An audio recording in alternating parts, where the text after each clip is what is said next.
दोस्तों नमस्कार, एक बार फिर से स्वागत है आपका हमारे YouTube channel Sikar Study Point पर। दोस्तों अगर आपने अभी तक सिलेबस डाउनलोड नहीं किया है, अगर आपको अभी तक नहीं पता है कि क्या क्या पढ़ना है, दोस्तों सिलेबस के अनुसार ही आपको पढ़ना चाहिए, मतलब कि सिलेबस के अनुसार ही आपको अपनी तैयारी करनी चाहिए। दोस्तों आपको इस साइट पर जाना है और आप यहाँ से सिलेबस आसानी से डाउनलोड कर सकते हैं। दोस्तों जो लोग अभी उत्तराखंड पुलिस एग्ज़ाम की तैयारी कर रहे हैं, अब दोस्तों उसका सिलेबस तो अभी आया नहीं है। आज इस वीडियो में आपको बताने वाला हूँ जो सिलेबस अभी दोस्तों सचिवालय रक्षक के लिए आया हुआ है, उसमें 10वीं लेवल के लिए एग्ज़ाम है, जो उसका सिलेबस अलग है। अगर आपने उसका फॉर्म भरा है तो आप इस वीडियो को अंत तक जरूर देख सकते हैं।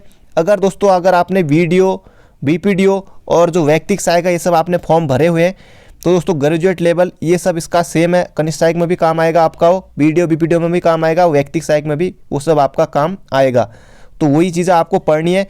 बाकी अगर दोस्तों आपने अभी बीकॉम के लिए जो भी नई सहायक लेखाकार के पद आए हुए हैं तो दोस्तों उसके लिए आपको इस सिलेबस को आप डाउनलोड कर सकते हैं और पढ़ सकते हैं।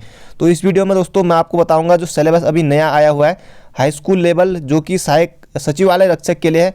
बाकी जो लोग उत्तराखंड पुलिस की तैयारी कर रहे हैं उनके लिए भी दोस्तों हिंदी लगभग सेम ही रहेगी या कुछ बदलाव होगा, तो बाकी उसमें भी तो दिखाता हूँ आपको कि उस सिलेबस में कितना अंतर है। तो चलिए शुरू करते हैं। तो दोस्तों इस सिलेबस और बाकी जो वीडियो बीपीडीओ कनिष्ठ सहायक वाला सिलेबस है ज़्यादा अंतर तो है नहीं, इसमें भी आपकी 20 नंबर की हिंदी रहने वाली आयोग ने साफ कर दिया है। बाकी आप देखिए, बाकी बोलियाँ वही हैं, लिपि वर्णमाला यही है, वर्ण विचार से भी लगभग यही है। बाकी अगर आप पुलिस एग्जाम की तैयारी करें तो ये भी आपको अच्छे से आनी चाहिए। बाकी एसआई लेवल की तैयारी कर रहे हैं तो और भी आपको डीप में चीज़ें आनी चाहिए। बाकी तत्सम, तद्भव, देशज, विदेशज, आगत ये सब आपको पढ़ने होंगे। इस बार अलंकार इसने साफ आयोग के द्वारा साफ दे दिया गया। अलंकार, अनुप्रास, उपमा, सलेस, रूपक, यमक, आपको यही अलंकार पढ़ने, बाकी इससे बाहर आपको पढ़ने की ज़रूरत है नहीं। बाकी जितने उदाहरण बनते हैं इनसे यहाँ से आप पढ़ लीजिए। और बाकी मैं तो आपको वीडियो देता हूँ हर रोज़, तो आप उनसे भी प्रैक्टिस के रूप में ले सकते हैं। बाकी संधि ये है, बाकी स्वर व्यंजन संधि भी इसमें जोड़ दी गई, बाकी लगभग वही है। वाक की परिभाषा, मुहारा एवं लौकिकतियाँ, पत्र लेखन में ज़्यादा आपका घटा दिया गया, बाकी पिछले तक उसमें ज़्यादा था। औपचारिक एवं अनौपचारिक और कंप्यूटर, हिंदी कंप्यूटिंग, कंप्यूटर का सामान्यीकरण ये भी आपको दे दिया गया। बाकी दोस्तों इसमें कुछ नए इसमें जोड़े हुए हैं, जैसे कि महावीर पत्नी, यहाँ पर ये स्वयं प्रकाश और राम वृक्ष, बेनीपुरी, यशपाल, सर्वेश्वर दयाल सक्सेना, ये सब कुछ नए हैं। बाकी सब वही जो पुराने, गजानन माधव मुक्तिबोध ये भी नए हैं। बाकी और सब ये पुराने ही हैं। और अगर आपने ये सब नहीं पढ़े तो आपको इनके बारे में आपको ज़रूर पढ़ना होगा। और रीजनिंग दोस्तों भी इसमें रीजनिंग भी कुछ आएगी, बाकी मैथ इसमें कुछ है नहीं। बाकी रीजनिंग का भी सिलेबस भी कम है, जैसे सीरीज पढ़नी होगी, सादृश्यता, वर्गीकरण, आकृतियों की गिनती, जो काउंटिंग फिगर्स होते हैं कि कितने हैं, और आकृतियों की पूर्ति बीच में भरने वाला, समरूप आकृतियों का समूहीकरण, वर्णमाला आपको पढ़नी होगी। वर्णमाला हिंदी वाली नहीं है, रीजनिंग वाली है। और कूटलेखन हिंदी वाली तो आपको पढ़नी होगी, खैर हिंदी वाली भी वर्णमाला। और भिन्नता की पहचान, स्पॉटिंग ऑफ आउट, ये आपको पढ़ना होगा। सादृश्यता और श्रृंखला परीक्षण, कर्म व्यवस्था परीक्षण, रक्त संबंधी परीक्षण, वर्गीकरण, ये सब दोस्तों आपको रीजनिंग में भी कम पढ़ना है। और बाकी fundamental of computer, basic computer operating system और वर्किंग विथ इंटरनेट, ये सब आपको कंप्यूटर में भी थोड़ा बहुत पढ़ना रहेगा। अर्थशास्त्र का भी इसमें सिलेबस घटा दिया गया, ये आप देख सकते हैं। भारतीय कृषि की विशेषताएं, समस्याएं, सुधार हेतु उपाय, जल, मतलब ये सब, हरित क्रांति आपको पता है, हरित क्रांति तो आपको पढ़ना, बेरोजगारी, निर्धनता के बारे में, खाद्य सुरक्षा, और ये सब यहाँ पर दिया हुआ है। मुद्रा, बैंकिंग, यहाँ से क्वेश्चन आते हैं और वो आपको एग्जाम में सही भी करने होते हैं। बाकी डेट वाली भी यहाँ से चीज़ें पूछी जाती है। अब है अर्थशास्त्र से, तो ये भी अर्थशास्त्र है दोस्तों, ऊपर भी अर्थशास्त्र था। ये सामान्य ज्ञान एवं सामान्य अध्ययन, वही अर्थशास्त्र, तो ये भी है। इंडियन एग्रीकल्चर, वही सब इंग्लिश में दिया हुआ है।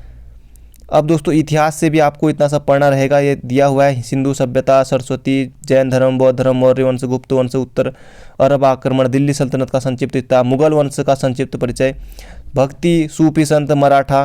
बाकी ये जीके लगभग आपका अगर उसे पढ़ लेते तो, अगर आपने वीडियो बीपीडीओ का फॉर्म भरा हुआ, क्योंकि वो तो आपने भरा ही होगा वैसे भी, तो बाकी आप वही पढ़ लेते तो आपका यहाँ भी लगभग थोड़ा बहुत काम की, मतलब पूरा काम आपका आ ही जाना है। बाकी सामान्य भूगोल में लगभग थोड़ा सिलेबस कम कर दिया गया उससे। सौर मंडल की उत्पत्ति, अक्षांश एवं देशांतर रेखाएं, समय, पृथ्वी, गतियाँ, ये सब हैं। पशुपालन, कृषि, बाकी भारत का भूगोल इतना है। अफवाह तंत्र, जो नदियां हैं, भौगोलिक परिचय, भारत का नदी घाटी, परियोजनाएं, ऊर्जा संसाधन, ये सब आपको पढ़ने रहेंगे। बाकी राजनीति विज्ञान में पॉलिटी आपको दोस्तों अगर आप ये सब पढ़ना पड़ेगा। भारत संविधान का निर्माण, भारतीय संविधान की विशेषताएं, लोकतंत्र व्यवस्था, धर्मनिरपेक्षता और ये सब मौलिक अधिकार ये सब आपको पढ़ने रहेंगे। सभी यहाँ पर दिए किस अनुच्छेद में, ये सब आप पढ़ लीजिए। बाकी अंदर कुछ जो महत्वपूर्ण बातें वो आपको पढ़नी रहेंगी।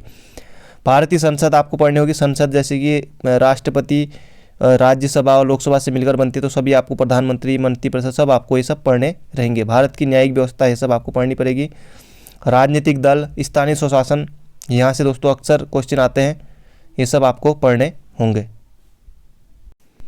और बाकी ग्राम सभा ये सब दोस्तों पूरा सिलेबस है। और सामान्य ज्ञान एवं सामान्य अध्ययन, तो ये आपको राष्ट्रीय एवं अंतर्राष्ट्रीय महत्व की समसामयिक घटना यानी कि करंट अफेयर भी आपको, जैसे मुद्रा, पुरस्कार, खेल, विश्व की राजधानियाँ, विश्व मानव अधिकार, ये मानव अधिकार आपको पढ़ना रहेगा, इंपॉर्टेंट है। सामान्य विज्ञान, प्रमुख समाचार पत्र, महत्वपूर्ण तिथियाँ एवं सम्मेलन, जो भी सम्मेलन होते हैं। बाकी राष्ट्रीय प्रतीक, धार्मिक स्थल से भी पूछे जाते हैं प्रश्न, तो ये सब आपको बाकी पढ़ने रहेंगे। बाकी उत्तराखंड का सिलेबस भी आपके लिए थोड़ा बहुत कम लग रहा है, मुझे भी है। उत्तराखंड का भौगोलिक परिचय, स्थिति एवं विस्तार, जलवायु पर्वत चोटियाँ, हिमनद मतलब कि ग्लेशियर, ये सब आपको, मृदा संसाधन, वन, राष्ट्रीय पार्क, अभ्यारण्य, जनसंख्या, और दोस्तों उत्तराखंड का इतिहास, और ये सब आपको कुकुड़िंद, कत्यूरी, पवार वंश, गोरखा, ये सब आपको, राज्य निर्माण आंदोलन, ये सब आपको दोस्तों पढ़ने रहेंगे। बाकी उत्तराखंड की अर्थव्यवस्था के बारे में, कृषि, पशुपालन, मछली पालन, ये सब आपको पढ़ने रहेंगे। उत्तराखंड का सांस्कृतिक पक्ष, भाषा, बोली, रहन सहन, लोक नृत्य, लोक कला, शिल्प, ये सब। उत्तराखंड में पर्यटन, तो अक्सर यहाँ से क्वेश्चन बन जाया करते हैं। रेल और ये जब पर्वतारोहण, राफ्टिंग और जो सड़क परिवहन है, ये सब आपको पढ़ने रहेंगे। उत्तराखंड में पर्यावरण, जैव विविधता, बादल फटना, जो बादल अभी जो मतलब कि बादल फटने की घटनाएं होती रहती हैं। और जैसे कि आपदा जो भी चमोली में आई दोस्तों, जो ऋषिगंगा में बाढ़, और जो मतलब कि ग्लेशियर टूटा, ये सब आपको पढ़ना पड़ेगा। बाकी और जो भी घटनाएं होती है, जैसे मालपा में कब घटा, ये सब एग्जाम में अक्सर पूछे जाते हैं, तो ये सब आपको पढ़ने रहेंगे। तो ये था जो नया सिलेबस है, इसके अनुसार ये आपको दोस्तों पढ़ना होगा, ये सचिवालय रक्षक के अनुसार। बाकी अगर आपने बीडीओ बीपीडीओ की तैयारी कर रहे हैं, तो निश्चित रूप से अगर आप इसका फॉर्म भरते हैं, आपको फ़ायदा इसमें मिलना ही मिलना है। तो ये थी आज की जानकारी दोस्तों, मिलते हैं अगले वीडियो में। तो thank you friend, thank you so much.